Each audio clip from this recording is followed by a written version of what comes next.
Lecture du livre du prophète Isaïe. L'Esprit du Seigneur Dieu est sur moi, parce que le Seigneur m'a consacré par l'onction. Il m'a envoyé annoncer la bonne nouvelle aux humbles, guérir ceux qui ont le cœur brisé, proclamer aux captifs leur délivrance, aux prisonniers leur libération, proclamer une année de bienfaits accordée par le Seigneur. Je tressaille de joie dans le Seigneur, mon âme exulte en mon Dieu, car il m'a vêtu des vêtements du salut, il m'a couvert du manteau de la justice, comme le jeune marié orné du diadème, la jeune mariée que parent ses joyaux. Comme la terre fait éclore son germe et le jardin germer ses semences, le Seigneur Dieu fera germer la justice et la louange devant toutes les nations. L'Esprit du Seigneur Dieu est sur moi. Il m'a envoyé annoncer la bonne nouvelle aux humbles, guérir ceux qui ont le cœur brisé, proclamer aux captifs leur délivrance, aux prisonniers leur libération, proclamer une année de bienfaits accordée par le Seigneur. C'est le prophète qui parle ici. Mais de qui parle-t-il? Qui sont ces cœurs brisés, ces captifs, ces prisonniers, ces humbles? En hébreu, littéralement, c'est les dos courbés. Bien sûr, il s'agit des habitants de Jérusalem et du peuple juif tout entier. Mais pourquoi sont-ils si affligés? Car à l'heure où Isaïe leur parle, justement, les habitants de Jérusalem ne sont plus ni prisonniers ni captifs. Au contraire, ils sont revenus de l'exil à Babylone et ils ont même entrepris les travaux de restauration du temple de Jérusalem. Je vous rappelle le contexte. Vous vous souvenez que l'exil à Babylone a pris fin tout simplement parce que Babylone, après ses heures de gloire, a été conquise à son tour par Cyrus, le roi de Perse. Or, contrairement aux autres empereurs qui ont conquis successivement la région, Cyrus favorise le retour au pays des populations déplacées. Les déportés sont donc revenus. Mais il est vrai qu'ils ne sont pas un peuple libre pour autant, puisque la terre d'Israël est désormais sous la domination des rois de Perse, Cyrus d'abord, puis ses successeurs. Mais enfin, on ne peut quand même pas parler de prison ou de captivité, au vrai sens du terme. Seulement voilà, finalement, ces exilés rentrés au pays sont affreusement déçus du retour. Là-bas, à Babylone, ils attendaient leur libération impatiemment, vous vous en doutez, leur délivrance comme un grand bonheur. Ils espéraient connaître l'éblouissement de celui qui a été dans un cachot aveugle et qui émerge tout d'un coup à la lumière. Le jour lui ouvre la porte. Mais en fait, ils découvrent qu'il existe dans nos vies d'autres prisons, d'autres chaînes, moins matérielles, mais tout aussi oppressantes. Car au pays, on ne les attendait pas vraiment. Et on leur a mis tous les bâtons possibles dans les roues pour les empêcher de reconstruire le temple. Il faut dire qu'en leur absence, d'autres populations, également déplacées par les vainqueurs, ont été installées à Jérusalem et y ont introduit leur propre religion. Et désormais, par le biais de mariages mixtes entre des juifs et des étrangères, donc des païennes, la religion juive est en minorité désormais. Qui respecte encore la loi de Moïse? Elle est loin, la pureté de la pratique religieuse qu'on espérait tant restaurer. D'où l'éternelle question qui revient à chaque étape difficile. Dieu n'aurait-il pas abandonné son peuple? Et la réponse, toujours renouvelée des prophètes, et ici en particulier d'Isaïe, non, Dieu ne peut pas se renier lui-même. Gardez confiance, vous êtes encore et toujours le peuple élu par Dieu pour une mission bien particulière. Reste un mot un peu surprenant dans la bouche d'Isaïe. Le Seigneur m'a consacré par l'onction. Il s'agit de l'onction d'huile que recevaient les rois le jour de leur sacre. Et celui qui avait reçu l'onction s'appelait désormais un Messie, parce que Messie, Machiar en hébreu, veut dire « oint », consacré. Et cette onction signifiait que le consacré, normalement le roi, avait la mission d'apporter le bonheur à son peuple. Et voilà que c'est un prophète qui parle de lui-même dans les termes où l'on parlait des rois. Il dit « Le Seigneur a fait de moi un consacré, un Messie ». C'est la preuve qu'à l'époque du troisième Isaïe, l'auteur de ce texte, alors précisément qu'il n'y a plus de roi sur le trône de David, l'attente juive du Messie évolue. Elle n'est plus seulement l'attente d'un roi, fils de David. Après tout, le Messie attendu pourrait bien être un prophète. Je tressaille de joie dans le Seigneur. Dans la deuxième partie du texte, dont je viens de lire les premiers mots, c'est Jérusalem, c'est-à-dire le peuple de Dieu qui parle.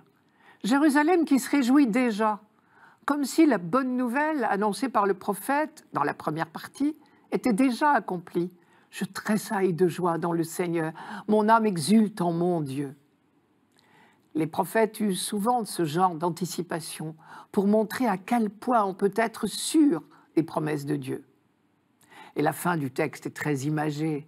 Le manteau de la justice, des bijoux, un diadème. Le Seigneur m'a vêtue des vêtements du salut. Il m'a couverte du manteau de la justice. Comme le jeune marié orné du diadème ou la jeune mariée que parent ses joyaux. Non seulement c'est magnifique, mais le message théologique est très important. Le manteau de la justice, c'est Dieu qui nous en enveloppe. Cela veut dire que notre rêve le plus profond, la pureté du cœur, est un cadeau de Dieu. C'est un don gratuit de Dieu. La plus magnifique des parures, le plus beau des bijoux, des diadèmes. Et le texte se termine par ce que j'appellerais la parabole de la semence. Comme la terre fait éclore son germe et le jardin germer ses semences, le Seigneur Dieu fera germer la justice et la louange devant toutes les nations. La germination, c'est une belle image pour soutenir l'espérance. Traduisez confiance. À toute graine, il faut du temps.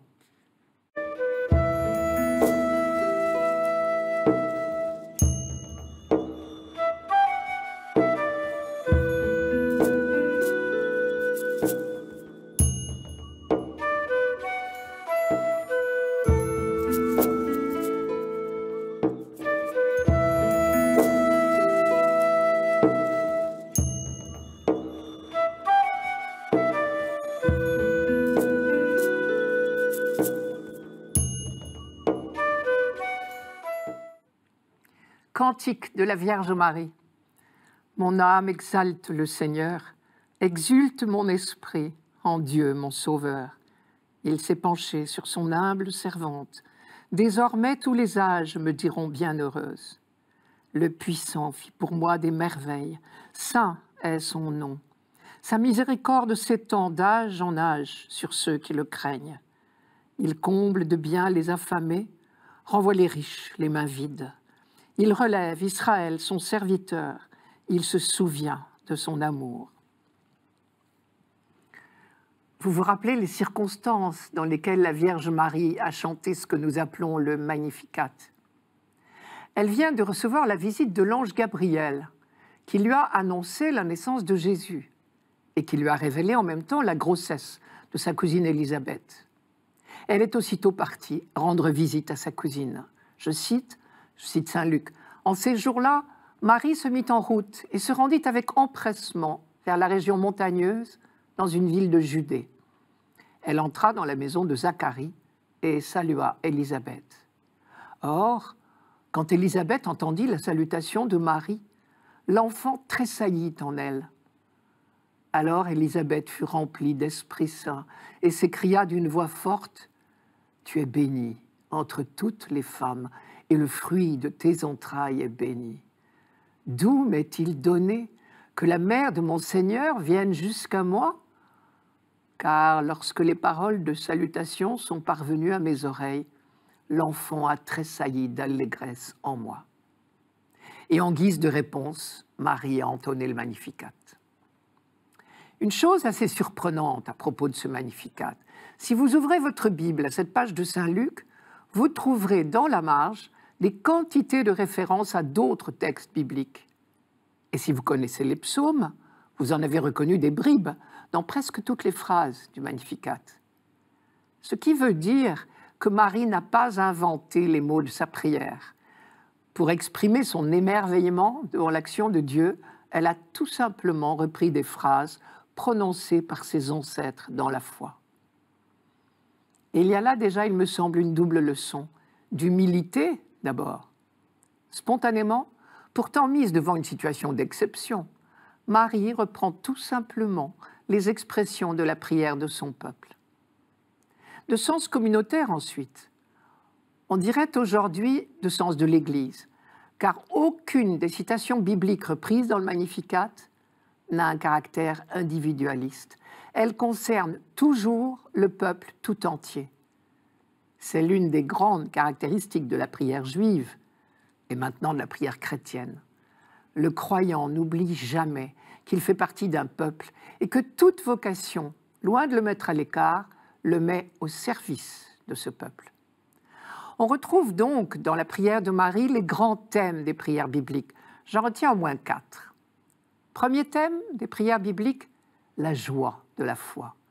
Mon âme exalte le Seigneur, exulte mon esprit en Dieu mon Sauveur.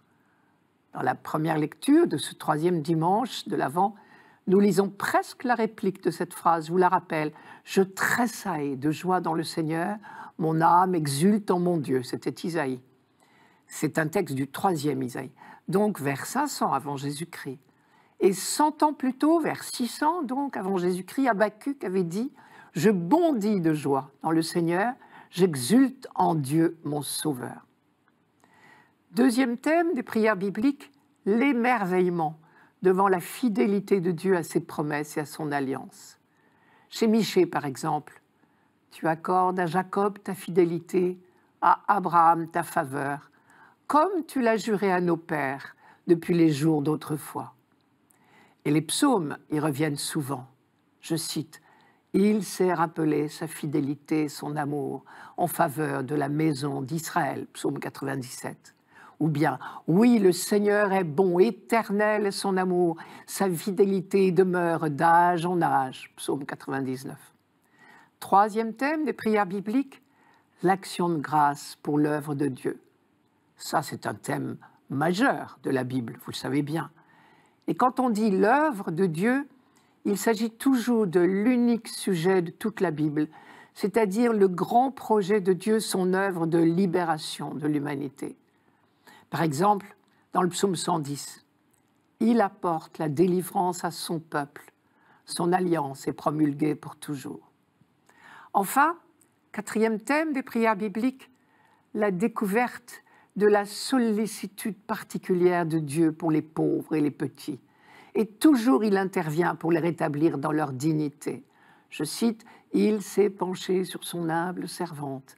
Désormais, tous les âges me diront bienheureuse. » C'est Marie. On trouve quelque chose de tout à fait semblable dans le cantique d'Anne, la maman de Samuel. Je cite, « Mon cœur exulte à cause du Seigneur. Mon front s'est relevé grâce à mon Dieu. De la poussière, il relève le faible. Il retire le malheureux de la cendre pour qu'il siège parmi les princes et reçoive un trône de gloire. » Ce thème du renversement de situation est très cher à la Bible dès l'Ancien Testament. Par exemple, dans le psaume 112, « De la poussière, il relève le faible. Il retire le pauvre de la cendre pour qu'il siège parmi les princes de son peuple. » Ou encore, une phrase superbe du livre de Ben Sirac. « Le Seigneur a renversé les princes de leur trône, des orgueilleux, et installé les doux à leur place. » J'ai parlé de sollicitude particulière de Dieu pour les pauvres et les petits. Je n'ai pas parlé de préférence de Dieu pour les pauvres, parce qu'il me semble que l'amour infini n'a pas de préférence. Il est infini pour chacun de nous, grands ou petits. Mais j'ai parlé de sollicitude particulière pour les pauvres parce que ce sont eux qui ont de plus urgents besoins. Mais tous, grands ou petits, nous pouvons compter sur l'amour infini.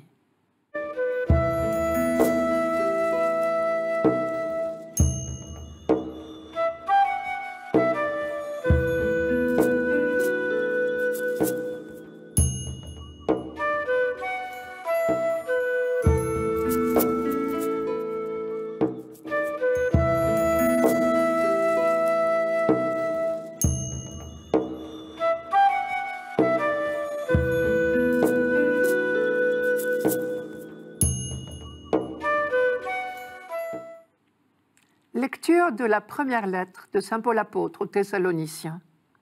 Frères, soyez toujours dans la joie, priez sans relâche, rendez grâce en toutes circonstances. C'est la volonté de Dieu à votre égard, dans le Christ Jésus. N'éteignez pas l'esprit, ne méprisez pas les prophéties, mais discernez la valeur de toutes choses. Ce qui est bien, gardez-le. Éloignez-vous de toute espèce de mal. Que le Dieu de la paix lui-même vous sanctifie tout entier. Que votre esprit, votre âme et votre corps soient tout entiers gardés sans reproche pour la venue de notre Seigneur Jésus-Christ. Il est fidèle, celui qui vous appelle.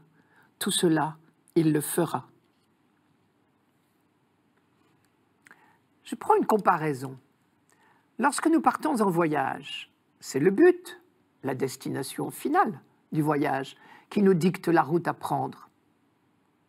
Pour Paul, le but du voyage chrétien, c'est l'établissement du royaume de Dieu à la fin des temps. Et dans toutes ces lettres, on découvre à quel point le retour du Christ est l'horizon de toutes ses pensées. Et c'est ce qui justifie toutes les recommandations qu'il donne ici aux Thessaloniciens. Vivre les yeux fixés sur l'horizon, c'est-à-dire l'établissement du royaume de Dieu, c'est prier, c'est agir, et tout cela dans la joie. Il ne s'agit pas de n'importe quelle joie, bien sûr. Il ne s'agit pas d'un optimisme béat. Et d'ailleurs, si saint Paul doit préciser « soyez toujours dans la joie », c'est que les Thessaloniciens avaient parfois du mal à rester joyeux, ce que l'on comprend bien, puisque l'on sait qu'ils connaissaient déjà la persécution. Et que Paul lui-même a dû quitter précipitamment Thessalonique après seulement quelques semaines de présence et de prédication, parce que la colonie juive le dénonçait au pouvoir romain comme fauteur de troubles. Aujourd'hui encore, on a parfois du mal à se réjouir quand on pense à toutes les guerres meurtrières qui endeuillent trop de pays tous les jours, au terrorisme et à la persécution religieuse qui fleurit ici ou là, ou aux problèmes économiques et à la vie misérable de tant d'hommes et de femmes sur la planète. Et pourtant, aux yeux de Paul, la joie est possible et même recommandée. Il s'agit de la joie profonde de l'assemblée croyante, joie d'accueillir la bonne nouvelle de la parole de Dieu, joie de lire dans nos vies les signes de l'esprit, joie d'une vie fraternelle, joie de voir naître, lentement peut-être, mais sûrement, le règne de Dieu. Joie de nous appuyer non pas sur nos propres forces, mais sur le rocher de la fidélité de Dieu. Vous avez remarqué dans notre texte les derniers mots de Paul. « Il est fidèle, celui qui vous appelle. Tout cela, il le fera. » Dans cette phrase, je lis au moins 3 choses. Premièrement, « il le fera », c'est-à-dire que le premier artisan du royaume de Dieu, c'est Dieu lui-même. Deuxièmement, il est fidèle. Pour des interlocuteurs juifs, c'était leur foi, leur certitude depuis bien longtemps, parce que leur histoire était justement pleine de l'expérience de cette fidélité de Dieu, quelles que soient les infidélités de son peuple. Mais pour des interlocuteurs non juifs, c'était une nouvelle extraordinaire que de découvrir que l'histoire tout entière de l'humanité est accompagnée par la fidélité de Dieu, d'un Dieu qui n'a pas d'autre but que le bonheur du genre humain tout entier. Si seulement tous nos contemporains étaient conscients que Dieu n'a pas d'autre but que le salut et le bonheur de tous les hommes, il me semble que la face du monde serait changée. Troisièmement, Dieu vous appelle. Cette expression vient contrebalancer ce que j'ai dit plus haut. D'une part, il est vrai que Dieu est le premier artisan de la venue de son royaume, mais il nous appelle à y contribuer. Par la prière, d'abord, priez sans relâche, rendez grâce en toutes circonstances, c'est la volonté de Dieu à votre égard. Par toute notre action, ensuite, parce que prier, ce n'est pas nous débarrasser sur Dieu des tâches qui nous reviennent, c'est puiser dans son esprit les ressources nécessaires en force et en imagination pour accomplir la participation qu'il attend de nous. Et c'est bien pour cela que Paul ajoute « n'éteignez pas l'esprit ». Comme on dirait, Il ne faut pas éteindre un feu, une flamme qui éclaire la nuit. Ce qui signifie que l'esprit est une flamme qui brûle déjà en nous et dans le monde. Rappelez-vous cette phrase superbe de la 4e prière eucharistique. L'esprit poursuit son œuvre dans le monde et achève toute sanctification. Paul fait encore 2 recommandations. Ne méprisez pas les prophéties, mais discernez la valeur de toutes choses. Quand on sait à quel point les Grecs étaient friands de manifestations charismatiques, dont des langues, prophéties, etc., on peut comprendre ce double conseil. D'une part, respectez les dons qui se manifestent parmi vous. Si quelqu'un prophétise, c'est-à-dire est le porte-parole de Dieu, acceptez de vous laisser interpeller. Ne courez pas le risque de refuser d'écouter Dieu lui-même. Mais sachez discerner, ne suivez pas n'importe qui aveuglément. Comment reconnaître ce qui vient de l'Esprit Saint? C'est bien simple, comme il le dira plus tard dans la lettre aux Corinthiens, ce qui vient de l'Esprit Saint, c'est ce qui édifie la communauté. Et il me semble qu'ici, le critère que nous donne Paul, c'est « choisissez ce qui fait avancer le royaume ». Je termine par une phrase de Monseigneur Kofi. Réintroduire dans nos pensées, nos jugements, nos comportements, une référence au royaume de Dieu qui vient est aujourd'hui une tâche essentielle de l'Église. Non pas parce que la culture met l'accent sur le futur, raison non négligeable, mais parce que la fidélité à la révélation l'exige.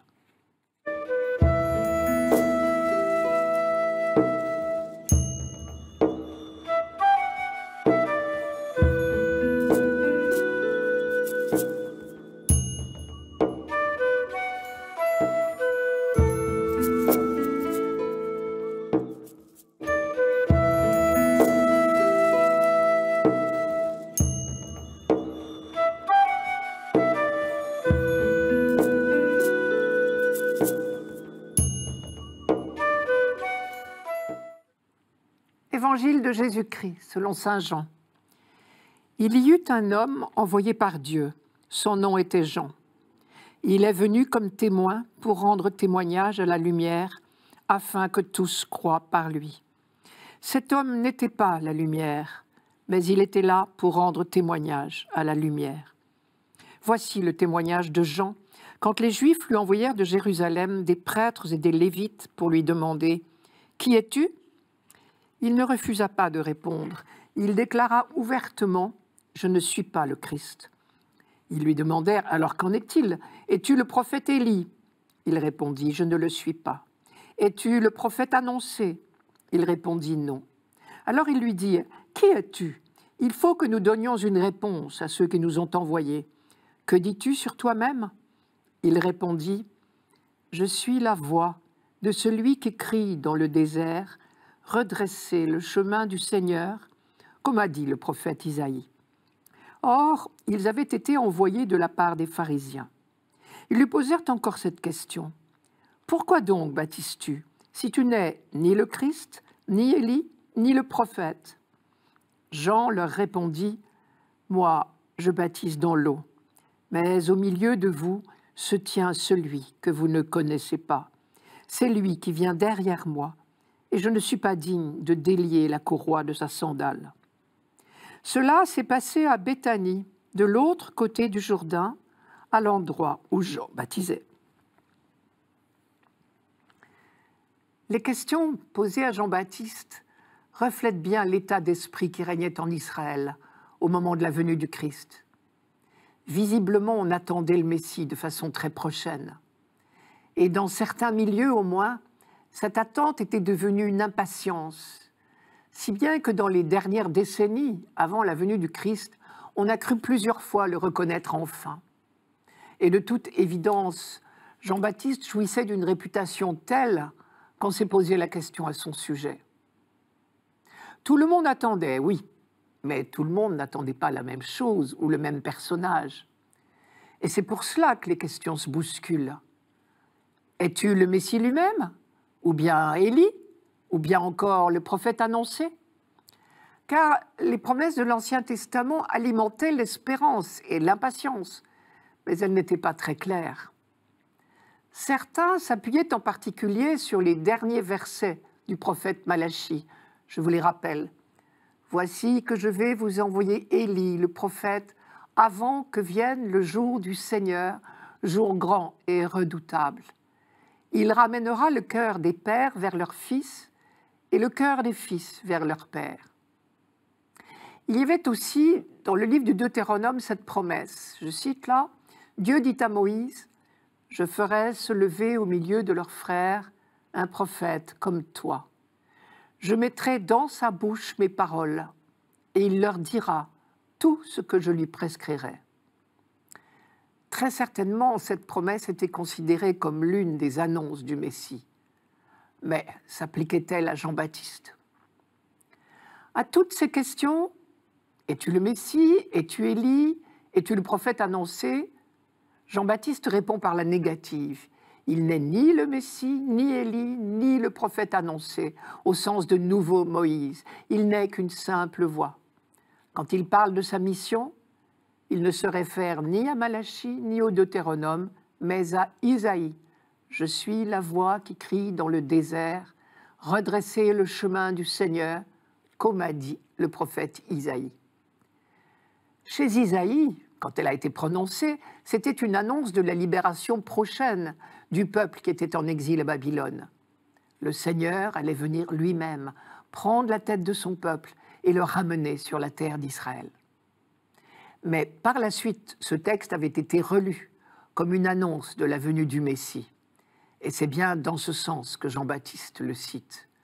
Le Messie est proche, lui-même Jean est seulement la voix qui l'annonce. Derrière les négations de Jean-Baptiste se profile donc l'affirmation essentielle. Le Messie est proche, même si vous ne l'avez pas encore reconnu. Au milieu de vous se tient celui que vous ne connaissez pas. Lui-même, Jean-Baptiste, semble ne pas le connaître encore. Il le dira explicitement quelques versets plus loin. C'est seulement lorsque Jésus s'est présenté à lui pour lui demander le baptême que Jean-Baptiste en a eu la certitude, il a compris qu'il était le Messie. Je vous rappelle ce passage dans le même évangile de Jean. Je cite, « Je ne le connaissais pas, mais celui qui m'a envoyé baptiser dans l'eau m'a dit, « Celui sur qui tu verras l'Esprit descendre et demeurer, celui-là baptise dans l'Esprit Saint. » Ce qui veut dire que Jean-Baptiste a connu ce que nous appelons quelquefois la nuit de la foi.